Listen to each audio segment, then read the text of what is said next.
Hey, what's up, everybody? This is Ricky Bonazza, and you're watching EMGtv, and this is Touching Bass.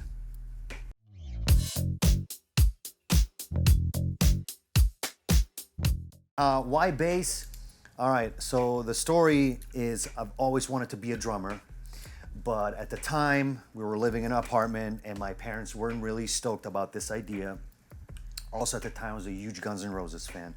So they're like, man, drums, might not be the right instruments. And at the time, also, electronic drum kits weren't as developed as they are right now. So I'm like, all right, no drums. So who's my second favorite band member of Guns N' Roses? So that was Duff McKagan. So I was like, all right, I can't play drums, so I want to play bass. And they were like, all right, whatever. And so, yeah, that's how I got into bass.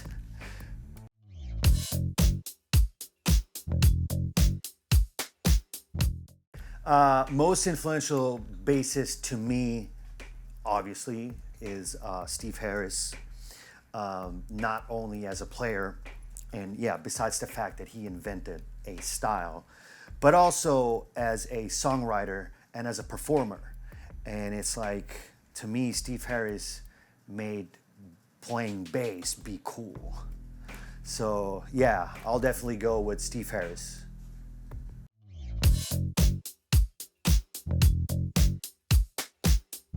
My number one bass, obviously, Fender, right here. I don't know if they can see it. But my first practice bass was a Squier, and then my first real bass was a Fender.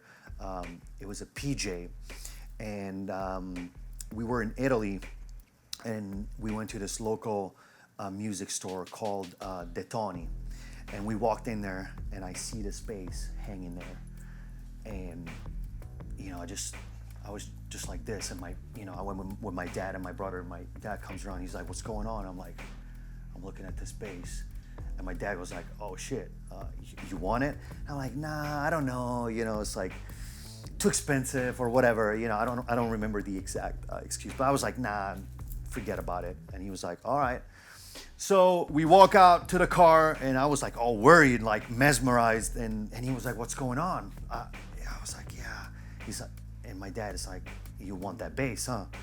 I'm like, yeah, I want that bass. And so we went back in, we grabbed it. I have it to this day, I still play it. It's a PJ, made in Mexico, and it's got a unique color. It's like this matte gray finish with a matte gray pickguard as well, like a light gray kind of thing. And it sounds badass. And I've been playing it ever since. That was like, I don't know, maybe 20 years ago, 25 years ago, I don't remember. But yeah, that's the story.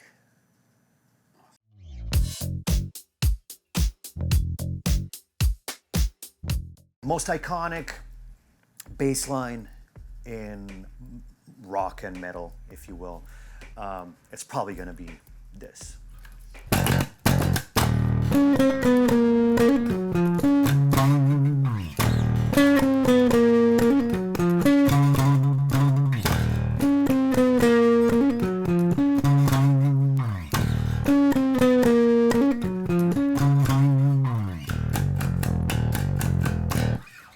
There it is.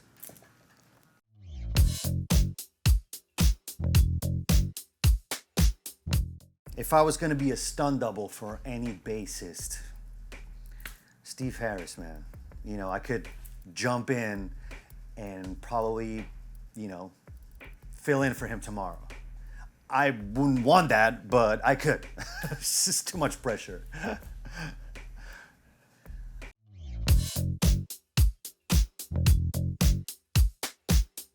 Bass technique that every bass player should aspire to master, I would say as many as you can.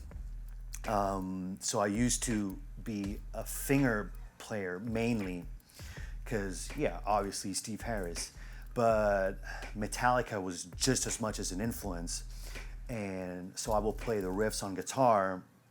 And little did I know that this picking technique would help me getting the gig for Fear Factory, because as some of you know, that stuff that Dino plays is pretty crazy. But mastering that technique helped me to to yeah, being able to play this kind of stuff, all I had to do was just getting the speed back, but the technique was there. And same with slapping. So I think if you can master all of them or get good at, you know, all of these three techniques, slapping, finger, and pick, it's going to be, or it can be a major advantage for your, you know, career as a musician, not just live, but also in the studio.